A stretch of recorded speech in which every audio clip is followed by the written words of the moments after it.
Good evening, I'm Nelson Burton. Welcome to a special edition of Indigenous Circle. Over the years, we've followed the challenges facing Aboriginal veterans. A few years ago, we produced the award-winning feature, A Debt of Honor, which chronicled the ongoing struggles of Canada's First Nations veterans. Tonight, on this 60th anniversary of D-Day, we focus on a Métis veteran from Cumberland House.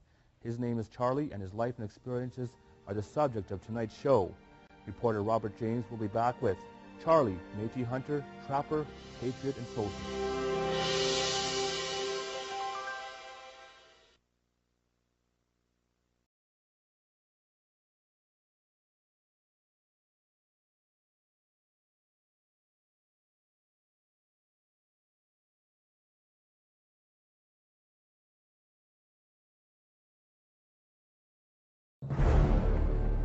June 6, 1944, D-Day. More than 100 ships of the Royal Canadian Navy storm across the English Channel, destined for Europe in a beach codenamed Juno, in a battle dubbed Operation Overlord, a battle that would change the course of history. A force of 21,000 Canadian troops jammed onto flat barges. Powerful ocean waves pounded their boats and their nerves. Boy, I got sick in the end, and I said to my friends, I said, "Where's your rum?" So I took a great big shot of rum, man. Drink it down. Boy, I felt good after that. Canadian ships were flanked by British forces to the left, Americans on the right. The goal of the alliance? To launch a massive military offensive aimed at stopping the German surge sweeping the European continent, to rid the world of Nazi fascists. All boats, all different type of boats all over behind you, for miles away. Among the Canadian contingent, Charlie Fosnuve, who hailed from a remote village in northern Saskatchewan. When visitors came to this Métis community, they would often bring the news of the world with them. That's how people of Cumberland House learned of the raging battle going on in Europe and the desperate call for volunteers. Well, 60 men signed up for active duty in World War I and World War II. 6 never returned. This memorial was established in their honor. During World War I, the Canadian Army learned of the value Métis and Indians would bring to the cause. It seems for that reason, years later, top military brass would call on their experience once again. When I was a kid, yeah, I used to shoot ducks and geese and moose, everything. They didn't show me how to use a rifle. That's mostly infantry, Indian infantry. They didn't teach them how to, because they know it already. He said, "You guys know better than us." It's no use to tell you. But they said, "This is the type of gun you're going to use, and this type of ammunition you're going to use." They tell us what type of machines we're going to use.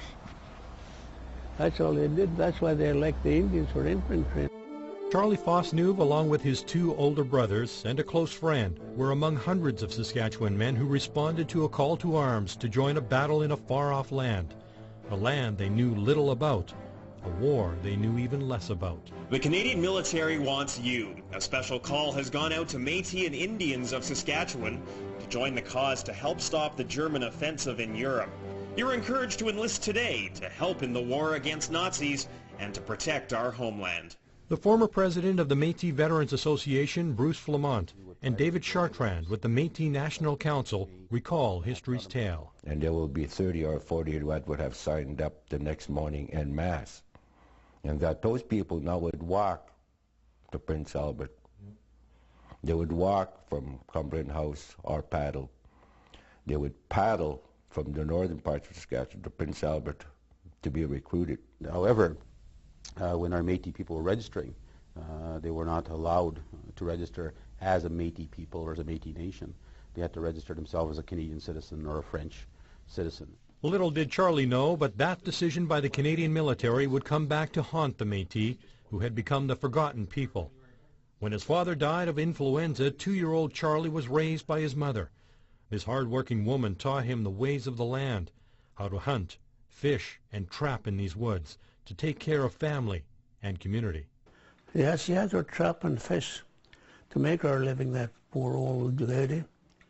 She was a good worker. She just run to do something, you know. She didn't stand around and walk around. She just run. And Charlie's mom taught him to love his culture, know his history, Stand tall and be a man. To get up early and to be alert. Watch the seasons and speak the language, Cree. These are the teachings of a Métis mother to her son. Even today, Charlie can hear the echo of his mother's words, her last words to Charlie before he went off to war.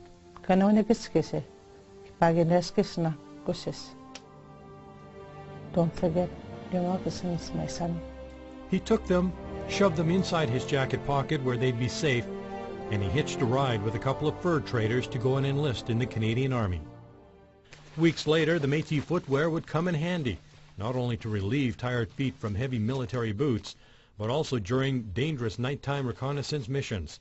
On several occasions when asked, Charlie would volunteer for the Black Watch to check the strength of enemy forces. Each time, as he'd put on his moccasins, for a split second, the vision of his mother's weathered hands would enter his mind. Moments later, he'd quietly slip into the night, infiltrating deep into enemy territory. Sneaking around now is pretty good on that, yeah? Charlie moved swiftly, silently along the snow, until he was close enough to literally touch the enemy, with only the stars and his skills to guide him. If you see somebody in there laying down without saying anything, don't just go easy and just touch this building and you know who the hell it was, what kind of enemy it was. Charlie Fosneuve was a gunner with the 13th Field Regiment, 3rd Division. He was a confident rifleman, a confident soldier who was gifted. All he had learned as a Métis boy growing up in Cumberland House would serve him well as a man at war. But the Allied troops were on French soil to stay. On D-Day at 8 a.m., Charlie and his Canadian comrades were preparing to storm the beaches of Normandy. Ironically, June 6, 1944, was also his 27th birthday, but it was no time for celebrating. I never thought of my birthday that particular day. I was thinking ahead all the time with the enemy, yeah? I was thinking of that enemy. But it didn't bother me get scared or anything. I knew we had to protect our comrades. That's the main thing, was their hearts, like, you know, protect people. Another Métis man, Francis Godon, was an 18-year-old private with the Royal Winnipeg Rifles, Company B, 3rd Division. When he landed on Juno Beach to heavy enemy fire, Godon, an anti-tank gunner, recalls many in his troop were cut down seconds after entering the water. We hit the beach, and then that's where really the trouble started. My rifle was no good anyway when I hit the beach. So when we hit the beach, it was 13 shots. That's all there was to it. So I had to turn around, I had to use my grenades, what we had. And then I picked up a German rifle and from a dead German and used his rifle for 2 or 3 hours till he got me a new rifle. The resistance was fierce, but the 13th Battalion and other Canadian units were determined. They managed to quickly slice through enemy lines and push inland. In Normandy, the drive inland gets underway from well-established bridgeheads. Von Kluge groups for a determined stand in the sector of Caen. To elements of the 1st Canadian Army goes the job of cleaning out a key strong point on the Caen perimeter. On our left, the British were having a hell of a time in the city of Caen, so we turned to our left to help out in there. As Charlie's squadron headed north to Caen, Francis recalls the Winnipeg Rifles were dug in 31 kilometers from Juno Beach, surrounded by the enemy. Capture was imminent. We couldn't get out of here because the Germans were here, and they were over there. Where could we go here when there was no way to get out. They had us pinned down. They knew they had us pinned down. Francis's voice tells of the sacrifices of war, courtesy the butt end of a German rifle. He was held the first night in the Abbey des Ardennes, where 27 POWs had been executed because of their rank by the German 12 SS Panzer Youth Division, headed by the now infamous Colonel Kurt Meyer. We spent our first night with the SS. They were the ones that wasn't a pleasant night, but you didn't have anything. We were just, we were just young and we were I know nobody can say that nobody was scared. We were all scared because we don't know what's going to happen. Because we heard so many stories about those guys lining us up and getting rid of us. So, but it didn't work out right. It's still a night I'll never forget.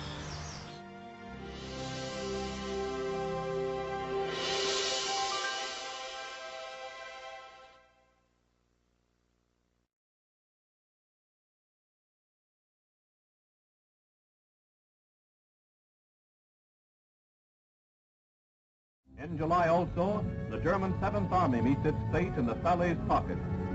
Breaking out from Caen down the Falaise Highway, Canadian troops complete the encirclement of the doomed army. Charlie's battalion continued to push deep into Europe towards Falaise Gap, where the German 7th Army was waiting. Just fired to push that army as 1 million rounds to them, and our Air Force came in, 4 engines came over, and they started to drop bombs to soften the ground up in front of them.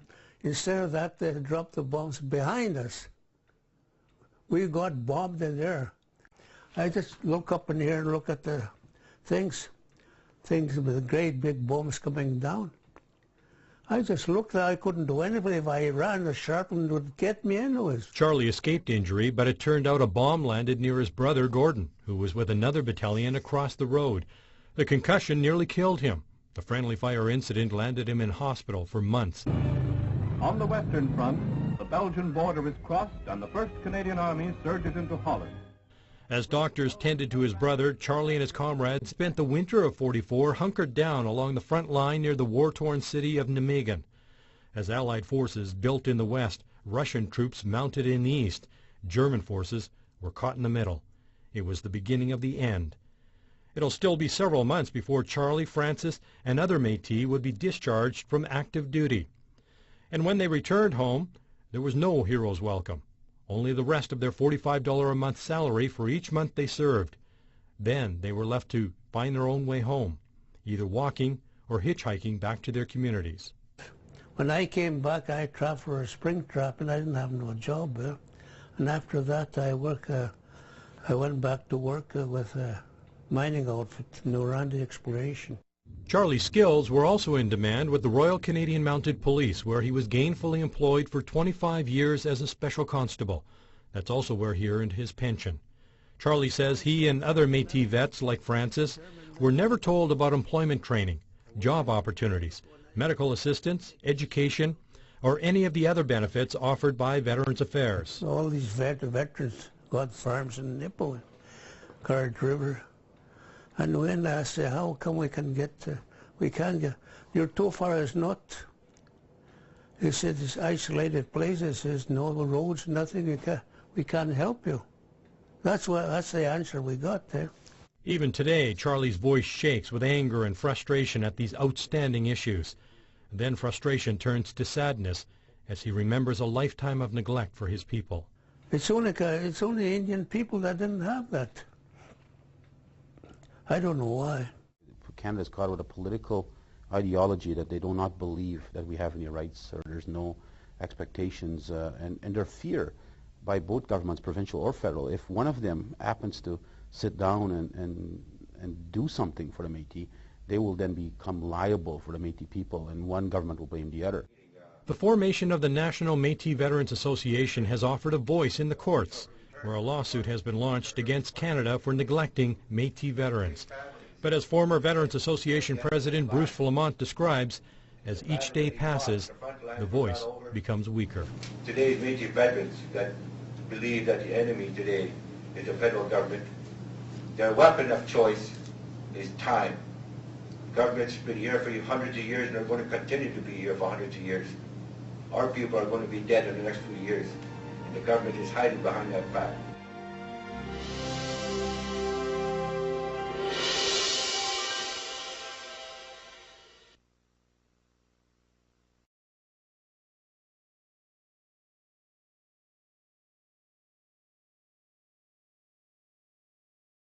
With one last charge, Charlie and Francis returned to Europe and the beaches of Normandy in June 2003. They wanted to see the Europe of today, to revisit the villages, now thriving cities, that were once in ruin, to see the benefit of their sacrifice. They wanted to look along the beach toward that lonely villa that greeted them on their arrival so many years ago. They wanted to read the names on the tablets, to see if they could catch a glimpse of someone they may have known, if not for a brief moment in time. So many names, so many sacrifices, so many memories. They wanted to rub shoulders with today's proud Canadians who wear the uniform, and to see the wreaths being laid in remembrance, to watch as young children wave their flags, and as soldiers march to the beat of a drum. They wanted to return to mark the 59th anniversary of D-Day, and the opening of a center in honor of Canada's fallen heroes. 340 Canadians died that day, June 6, 1944. 574 were wounded, and 47 were taken prisoner. And of course, the Juno Center is also a lasting tribute to the soldiers who returned to Canada, only to come back to France decades later. The partnership between our countries has brought us peace and prosperity, and has strengthened our shared values. Values like democracy, freedom, and human rights. Charlie and Francis heard the words of the former Prime Minister Jean Chrétien, but for them, action speaks louder than words. Charlie found an opportune moment. With his Métis sash wrapped around his waist, he stretched out and got a hold of Chrétien's hand, and he didn't mince words. Geez, I'm glad to shake your hand, he said, but I'll tell you something. I said, you said there's no Indians fighting this zone. I said, I'm the one that's Indian. I said, I'm an half-breed. I said, I'm the one that landed in June the 6th here. They said, that's the reason why you see me here. And he just laughed and didn't say anything anymore. When they saw the Canadian vets, nearly every European reached their hands out in thanks, for they didn't care if they were Scottish, French, Indian, or Métis. For Europeans, these men too were heroes and deserved to be treated that way. They were honored and respected. And their fallen comrades were treated with dignity. Rows upon rows of white headstones, each site beautifully preserved with roses and wildflowers. The grass was trim and soft. In Antwerpen, Charlie had one final mission, to search and hopefully find the gravesite of his brother-in-law, Carrier.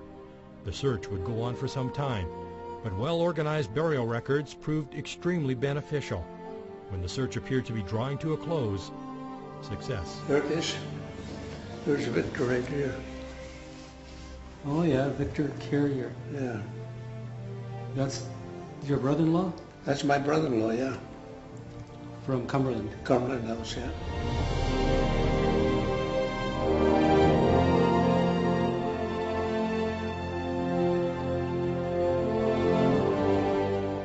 As Charlie stands and stares at Victor Carrier's grave, he whispers under his breath, the government has sure taken care of the veterans, at least those underground.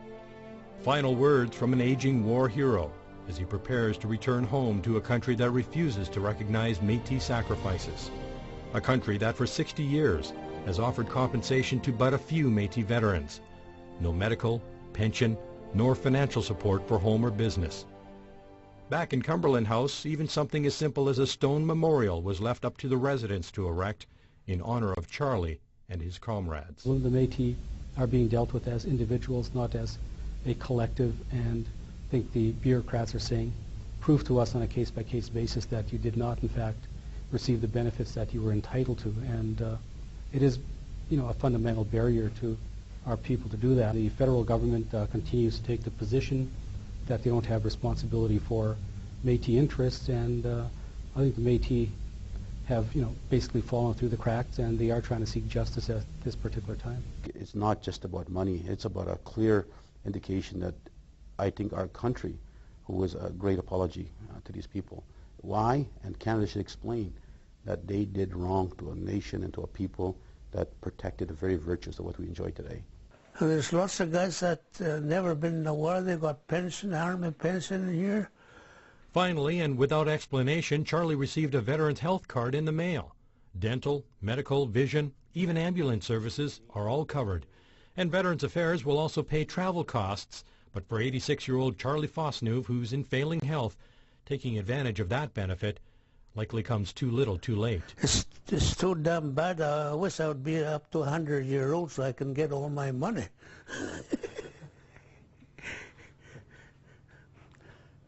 No, every little trip, boy, I'm going to put my bill in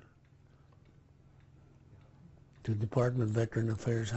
Charlie can't explain Veterans Affairs' 180-degree about-face. Perhaps it was his brief encounter with former Prime Minister Jean Chrétien at Juno Beach that struck a chord.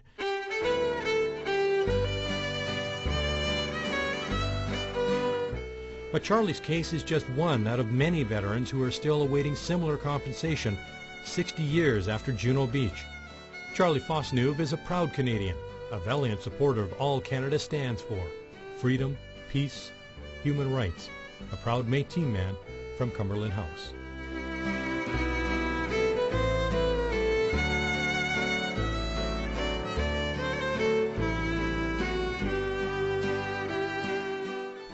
A Métis won't tell you the horror he's seen as comrades were facing that horrible scene.